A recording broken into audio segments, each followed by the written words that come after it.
দেখেছেন ছেলের ছোট বউটা কি কাজ করেছে? এই যে এতগুলো খাবার সে কিন্তু একা খেয়ে নিয়েছে। কি হয়েছে না হয়েছে সবকিছু থাকছে এই ভিডিওতে, চলুন দেখে আসি। ফ্ল্যাশব্যাক। আসসালামু আলাইকুম সবাইকে। কেমন আছেন সবাই? আশা করি সবাই অনেক ভালো আছেন। আলহামদুলিল্লাহ আমরা অনেক ভালো আছি। তো শুক্রবারের দিন চলে গেলাম ২ ছেলের বউকে নিয়ে ঘুরতে ফোকোতে। তো ফোকোতে শুক্রবারে প্রচুর লোক ছিল। অনেক সময় দাঁড়িয়ে থেকে আমাদেরকে একটা টেবিল খালি করে দেয়। আমরা একটা টেবিলে বসে পড়ি। তারপরে হচ্ছে আমরা কিন্তু ৩ টা টেবিল চেঞ্জ করেছিলাম। কারণ আমরা লোক হচ্ছি ৫ জন, টেবিলে চেয়ার ছিল ৪ টা। আপনাদের ভাইয়া হচ্ছে আমাদেরকে ছাড়াই অন্য একটা টেবিলে বসেছিল। দেন আমরা একটু কথাবার্তা বলছিলাম। এরপরে আরেকটা টেবিল খালি হয়ে যায়। সেই টেবিলে হচ্ছে কোনো রকম আরও একটা চেয়ার দিয়ে আমাদেরকে ৫ টা চেয়ার করে দেয়। তারপর হচ্ছে আমরা ৫ টা চেয়ারে বসে পড়ি। আর রেস্টুরেন্টটা কিন্তু খুবই সুন্দর ছিল। সবাই অনেক এনজয় করেছে।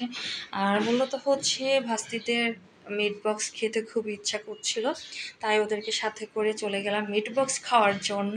আর আমরা কিন্তু অনেক দিন পরে সবাই একসাথে বাইরে বের হয়েছি। আমি যেদিন ইন্ডিয়াতে যাই ওই দিন শুধু বিকালে আমি আমার ছোট ভাস্তিকে নিয়ে মিট বক্স খেতে গিয়েছিলাম। আসলে মিট বক্স আমার এতটা ভালো লাগে না, এক কথায় ফাস্টফুড জাতীয় খাবার আমার একদমই পছন্দ না।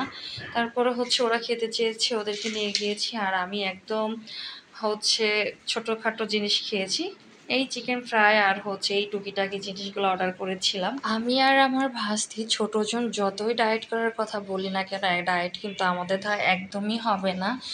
তো হচ্ছে এই তো খাওয়া দাওয়া শেষ করে আমরা আমার ভাস্তি ছোটজনকে একটু পচালাম। কেন জানি ভাই আমার একদম ফার্মের মুরগি ভালো লাগে না, অনেক কষ্টে আমি একটা চিকেন ফ্রাই খেয়েছিলাম। প্লিজ, এই যে এই সব খাবারগুলো ছোট বউ একা একা খেয়ে ফেলেছে। কে খেয়েছে? এই রাফি দেখাও কে খেয়েছে, দেখো। পরে আমরা অনেক ফান অনেক দুষ্টামি করলাম। এরপরে হচ্ছে এখান থেকে বের হয়ে গেলাম আর চলে গেলাম তালতলা এই ছোট্ট ছোট্ট নাগা ফুচকাগুলো খাওয়ার জন্য। ফুচকাগুলো কিন্তু খুবই মজার। তো আজকের ভিডিও এখানেই, দেখা হচ্ছে নেক্সট ভিডিওতে। সবাই ভালো থাকবেন, সুস্থ থাকবেন, আল্লাহ হাফেজ।